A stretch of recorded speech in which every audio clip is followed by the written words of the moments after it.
રાજપીપળાના વાવડી પાસે આવેલા એક સોસાયટીના બિલ્ડર સામે ખેડૂતે આક્રોશ વ્યક્ત કર્યો છે। આરોપ છે કે સોસાયટીનું પાણી સીધું ખેડૂતના ખેતરમાં ઘૂસી ગયું હતું।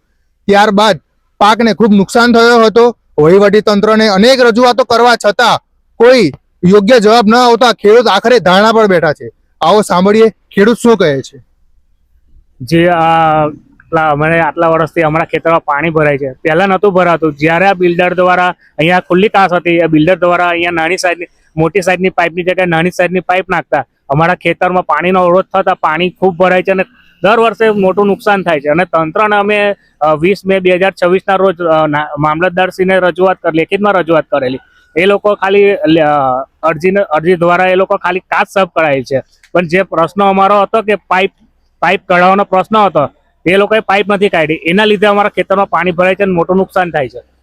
તો તમારી મુખ્ય માંગ શું છે? અમારી મુખ્ય માંગ એ જ છે કે જ્યાં સુધી આ પાઇપ તંત્ર દ્વારા હટાવવામાં નહીં આવે ને ત્યાં સુધી હું ધરણા પર બેસવાનો છું। પહેલા અગાઉ કોને કોને રજૂઆત કરી હતી? અમે અગાઉ મામલતદારશ્રીને રજૂઆત કરેલી લેખિતમાં, અને ત્યાર પછી એ લોકોએ ખાલી કાચની સફાઈ કરેલી છે। જે અમારો પ્રશ્ન નાની પાઇપ કાઢવાનો પ્રશ્ન હતો, અને અરજીમાં અમે ઉલ્લેખ બી કરેલો છે કે નાની સાઈઝની પાઇપ નાખવાથી પાણીનો અવરોધ થયો છે, પણ આ લોકોએ ખાલી કાચની સાફ કરાવીને સંતોષ માન્યો છે।